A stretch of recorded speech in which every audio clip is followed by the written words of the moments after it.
দখলদার ইসরায়েলি বাহিনী এবং ইরান ফিলিস্তিন যুদ্ধ চলছে।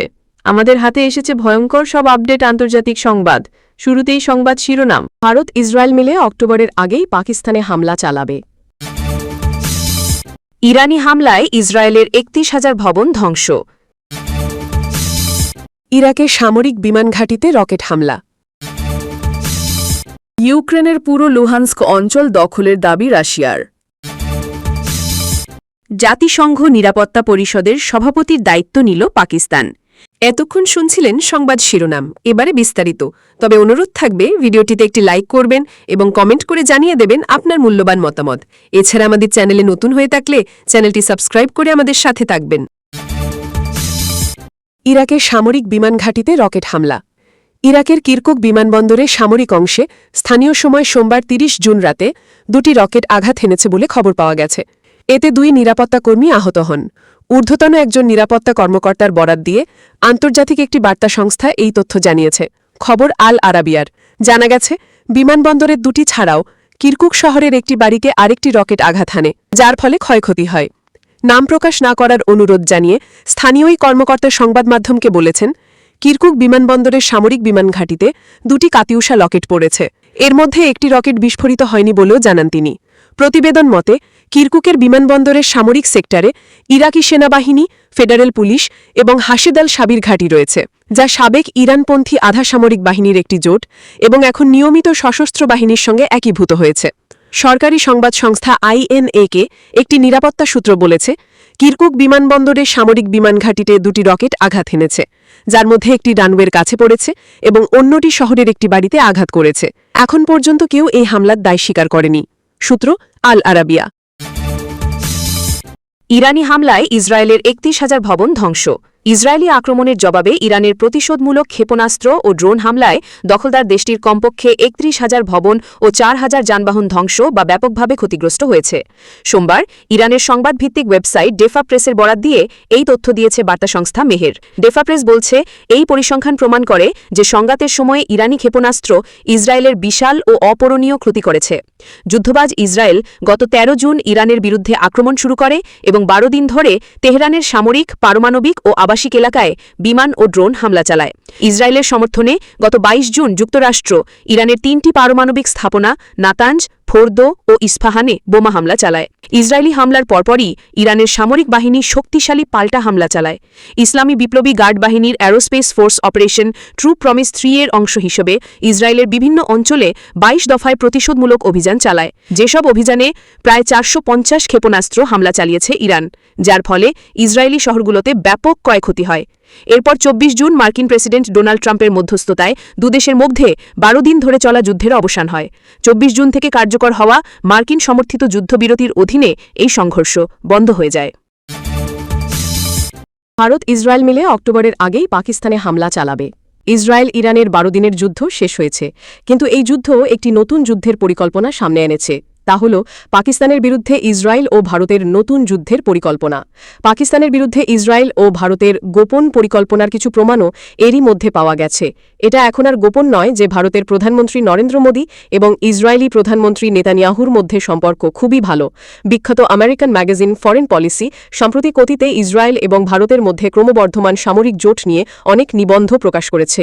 হোস্টাইল হোমল্যান্ডস বইয়ের লেখক দক্ষিণ আফ্রিকার সাংবাদিক আজাদ এসা বিশ্বাস করেন, ইসরায়েলের সাথে ভারতের ঘনিষ্ঠতা মুসলিম বিরোধী মনোভাবের সাথে গভীরভাবে জড়িত। কাশ্মীরে ভারতীয় সেনাবাহিনী এবং অধিকৃত ফিলিস্তিনি অঞ্চলে ইসরায়েলি সেনাবাহিনীকে খুব কাছ থেকে দেখার অভিজ্ঞতা এসার রয়েছে। তিনি বিশ্বাস করেন, মোদী নেতানিয়াহু জোট কেবল দুটি ব্যক্তির সহযোগিতা নয়, এটি দুটি মতাদর্শের সহযোগিতা। একটি হল ইহুদিবাদ এবং অন্যটি হিন্দুত্ববাদ। ২০১৭ সালে মোদী প্রথম ভারতীয় প্রধানমন্ত্রী হিসেবে ইসরায়েল সফর করেন। তার হিন্দুত্ববাদী আদর্শ ইহুদিবাদ থেকে অনুপ্রাণিত। অনেক হিন্দু জাতীয়তাবাদী কাশ্মীর সংঘাত ইসরায়েলের মতো সমাধানের জন্য প্রকাশ্যে আহ্বান জানিয়েছেন। এর মধ্যে রয়েছে মুসলিম সংখ্যাগরিষ্ঠ কাশ্মীরে হিন্দু জনসংখ্যার পক্ষে জনসংখ্যাগত পরিবর্তনের পক্ষে কথা বলা। ২০২৫ সালের মে মাসে পাকিস্তানের সাথে সংঘাতের পর ভারত কেবল ইসরায়েল থেকেই নয়, বরং অনেক পশ্চিমা দেশ থেকেও নীরবে প্রচুর অস্ত্র কিনছে। এখন ভারত ইসরায়েলের সাহায্যে পাকিস্তানের উপর প্রতিশোধ নিতে মরিয়া। সাম্প্রতিক ১২ দিনের যুদ্ধের সময় পাকিস্তান কেন প্রকাশ্যে ইরানকে সমর্থন করেছিল তা নিয়ে অনেক ইসরায়েলি ক্ষুব্ধ। অনেক পাকিস্তানি ইসরায়েলি অধ্যাপক মেইর মাসরির এক্সে একটি পোস্ট লক্ষ্য করেছেন, যিনি জেরুজালেমের হিব্রু বিশ্ববিদ্যালয়ের ভূ রাজনীতির পরিচালক এবং সাবেক প্রতিরক্ষা উপমন্ত্রী। সংঘাতের মাঝামাঝি সময় এই ইসরায়েলি অধ্যাপক 18 জুন আরবি ভাষায় লিখেছিলেন, ইরানের অভিযানের পর আমরা পাকিস্তানের পারমাণবিক কর্মসূচি ভেঙে ফেলার চেষ্টা করতে পারি। এক্সে অনেক ভারতীয় এমন দাবি করেছিল। এই মতামতগুলো কেবল সোশ্যাল মিডিয়াতেই সীমাবদ্ধ ছিল না। ইউরোপীয় ওয়েবসাইট মডার্ন ডিপ্লোমেসি 24 জুন জুলিয়ান স্পেন্সার চার্চিলের একটি নিবন্ধ প্রকাশ করে, যার শিরোনাম ছিল ইসরায়েল ইরানকে পরাজিত করলে পাকিস্তান পরবর্তী টার্গেট। ইরাকের মতো ইরানকে নিষ্ক্রিয় করার পর পাকিস্তান ইসরায়েলের প্রাথমিক লক্ষ্যবস্তুতে পরিণত হবে। তিনি বলেছিলেন, ভারতকে ঘাঁটি হিসেবে ব্যবহার করে বিমান হামলা, ক্রুজ ক্ষেপণাস্ত্র বা ড্রোন হামলা পাকিস্তানের পারমাণবিক স্থাপনাগুলোর ওপর মারাত্মক ক্ষতি করবে। তিনি সিন্ধু ও পাঞ্জাবে পাকিস্তানকে বালকানাইজ ভাগ করার জন্য একটি প্রচলিত ভারতীয় সামরিক আক্রমণ এবং ভারতের আজাদ কাশ্মীর দখলের আশঙ্কার কথাও উল্লেখ করেছিলেন, যার ফলে ভারত মহাসাগরে চীনের প্রবেশাধিকার বন্ধ হয়ে যাবে। এর অর্থ হল ভারত এবং ইসরায়েল চীনকে গোয়াদর বন্দর থেকে বিচ্ছিন্ন করতে চায়।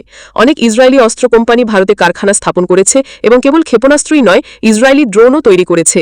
আদানি গ্রুপ 2018 সালে ইসরায়েলের এলবিট সিস্টেমের সাথে একটি যৌথ উদ্যোগে হারমিস 900 UAVর মতো সামরিক ড্রোন তৈরি করে। আদানি ভারতের হায়দ্রাবাদে একটি কারখানা তৈরি করে এবং 85% ড্রোন শুধুমাত্র ইসরায়েলি প্রতিরক্ষা বাহিনীর জন্য তৈরি করে। ইসরায়েল লেবানন থেকে গাজায় এই ড্রোনগুলো ব্যবহার করে। ইরানের বিরুদ্ধে সাম্প্রতিক যুদ্ধে ইসরায়েল এই হারমিস 900 ড্রোনগুলো সফলভাবে পরীক্ষা করে।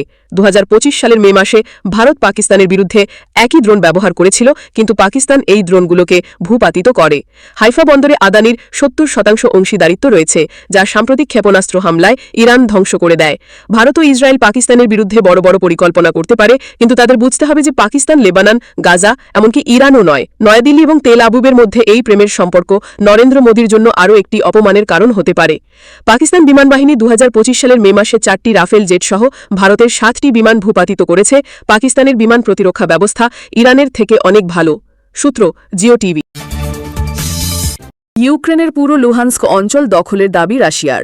ইউক্রেনের পুরো লুহান্স্ক অঞ্চল দখল করেছে রুশ বাহিনী, এমনটাই দাবি করেছেন এক রুশ কর্মকর্তা। ইউক্রেনের লুহান্স্ক অঞ্চলে নিযুক্ত রুশ কর্মকর্তা লিওনেড পাসেচনিক বলেছেন, রুশ বাহিনী যে অঞ্চলটি দখল করে নিয়েছে তা 2022 সালের সেপ্টেম্বরে ইউক্রেন থেকে রাশিয়া যে 4টি অঞ্চল সংযুক্ত করেছিল তার মধ্যে একটি। তবে এই দাবি যদি নিশ্চিত হয়, তাহলে 3 বছরেরও বেশি সময় চলা যুদ্ধে লুহান্স্কই রাশিয়ার সম্পূর্ণরূপে দখল করা প্রথম ইউক্রেনীয় অঞ্চল হবে। লিওনিড পাসেচনিকের দাবির বিষয়ে কিয়েভ থেকে তাৎক্ষণিকভাবে কোনো মন্তব্য করা হয়নি। এর আগে গত 20 জুন সেন্ট পিটার্সবার্গ অর্থনৈতিক ফোরামে পুতিন জানান তিনি ইউক্রেনের পুরো ভূখণ্ড রাশিয়ার অন্তর্ভুক্ত করতে চান।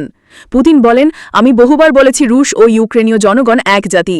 এই দৃষ্টিকোণ থেকে পুরো ইউক্রেনই আমাদের। তিনি আরও বলেন, রুশ সেনারা যেখানেই পা রাখে তাই রাশিয়ার।